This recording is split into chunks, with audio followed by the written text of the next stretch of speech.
प्यारे दोस्तों, अस्सलाम वालेकुम। उम्मीद करता हूँ कि आप सब खैरियत से होंगे। अल्लाह ताला आप सबकी दिली जायज तमन्नाओं को पूरा फरमाए, आमीन।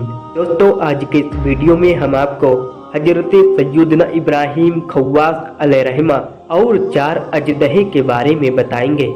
दोस्तों, इस वीडियो को एंड तक जरूर देखें। चलिए हम वीडियो को शुरू करते हैं। हजरत सैयदना हामिद असवद अलैहिर्रहमा नकल फरमाते हैं कि मैंने हजरत सैयदना इब्राहिम खव्वास अलैहिर्रहमा को ये फरमाते हुए सुना। तवक्कुल के बारे में मेरे यकीन की पुख्तगी की इब्तिदा इस तरह हुई कि मैं जंगलों और सहराओं में सफर करता और अपने तवक्कुल को पुख्ता करता। मुझे वीरान और गैर आबाद इलाकों से मोहब्बत हो गई। एक दिन मैं एक वीरान जंगल की तरफ गया और उस जंगल में 3 दिन 3 रात क़याम किया। जब चौथी सुबह हुई तो भूख और प्यास की वजह से कमजोरी महसूस होने लगी। मुझे रिज़्क़ के मामले में कुछ तरहद्दुद होने लगा। मैं बड़ा गमगीन हुआ। अचानक मेरे सामने 4 बड़े बड़े अजदहे नमूदार हुए। वो अपने मुंह से सीटी जैसी आवाज निकालने लगे, फिर भनभनाहट सी सुनाई देने लगी। उनकी इस आवाज में ऐसा गम और सोज था कि ऐसी गमगीन आवाज मैंने आज तक नहीं सुनी थी।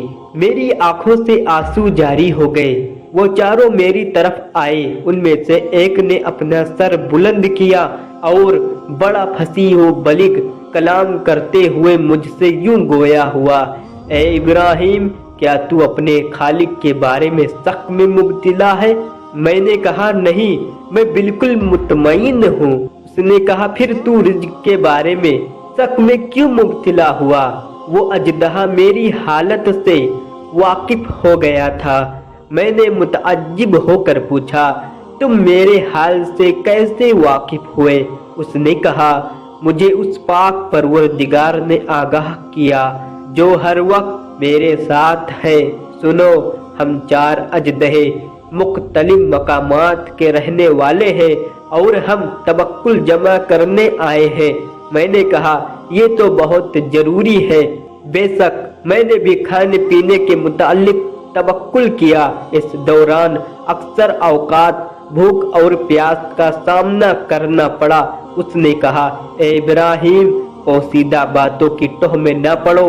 बेशक अल्लाह के कुछ ऐसे बंदे भी होते हैं जिन्हें उसका जिक्र सैराब करता है और इससे उनकी भूख जाती है।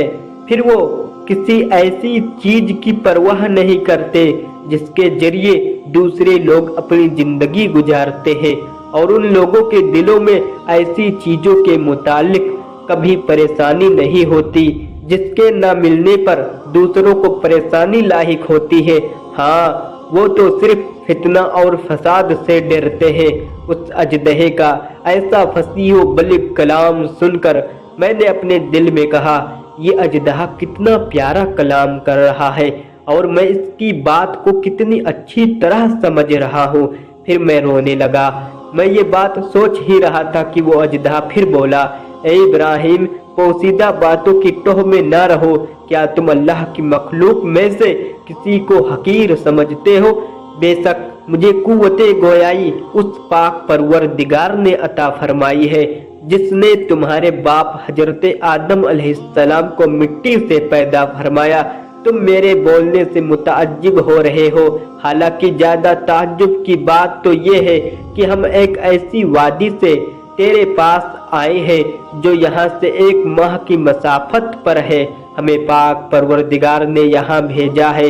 ये सुनकर मैं बहुत हैरान हुआ और उस अजदहे से पूछा, क्या वजह है कि इन 4 अजदहे में से सिर्फ तुम ही कलाम कर रहे हो और बाकी सब खामोश है? उसने कहा, ए अबू इसहाक अलैहिर्रहमा, बेशक अल्लाह और उसकी मखलूक के दरमियान हिजाब है। मखलूक में कुछ लोग एक दूसरे के गहरे दोस्त है, कुछ उजरा और कुछ लोग बाज के शागिर्द व मुरीद है। इन 4 अजदहे ने मुझे अपना अमीर मान लिया है اور अपने आप को मेरे हवाले कर दिया है। अब मैं ही इनकी नुमाइंदगी और रहबरी कर रहा हूँ। मेरी एक बात तवज्जो से सुन लीजिए, अगर आप किसी के अमीर बनो और तुम्हारा रुख्सा आदाब सफर मलहूज रखे तो अनकरीब तुम और तुम्हारा तमाम रुख्सा इखलास की आला मनाजिल तक रसाई कर लेगा। लेकिन जब अमीर काफिला ही राह से भटक जाए और उसके रुख्सा उस पर बरतरी चाहे तो समझो कि वो काफिला नाकाम हो गया। नाकामी की सबसे बड़ी निशानी ये है कि मातहत अपने अमीर पर गालिब आ जाए और उसकी तरफ तवज्जो न दे। जब तुम देखो कि मातहत अपने अमीर व निगरान के सामने बड़ी बेबाकी से बोल रहे हैं और अमीर व निगरान खुश है तो समझ लो कि अब बरकत उठा ली गई है। हजरत सैयदना इब्राहिम खव्वास अलैहिर्रहमा फरमाते हैं, इतना कहने के बाद अचानक वो चारों अजदहे मेरी नजरों से गायब हो गए। फिर मैं 40 रोज उसी वीरान और गैर आबादी वादी में रहा और जो मंजर मैंने देखा उसके बारे में सोच सोच कर हैरान होता रहा। ये 40 दिन ऐसे गुजरे कि ना तो मुझे खाने पीने की फिक्र रही और ना ही किसी और किस्म की हाजत दरपेश आई। मैं 40 दिन तक बिल्कुल न सोया और कई दिन तक एक ही वजू से नमाज पढ़ता रहा। ये वादी बहुत ज्यादा गैर आबाद और वीरान थी। कोई चीज इसमें ऐसी न थी जिससे उनसियत हासिल की जाती। बहरहाल 40 दिन बाद एक सुबह वो चारों अजदहे फिर मेरे सामने जाहिर हुए। उन्होंने मुझे सलाम किया, मैंने सलाम का जवाब दिया। उनमें से वही अजदहा जो पहले मुझसे मुखातिब हुआ था कहने लगा, ए अबू इसहाक अलैहिर्रहमा, मेरा गुमान था कि इन 40 दिनों में किसी न किसी दिन तो मुंतखब कर लिया जाएगा।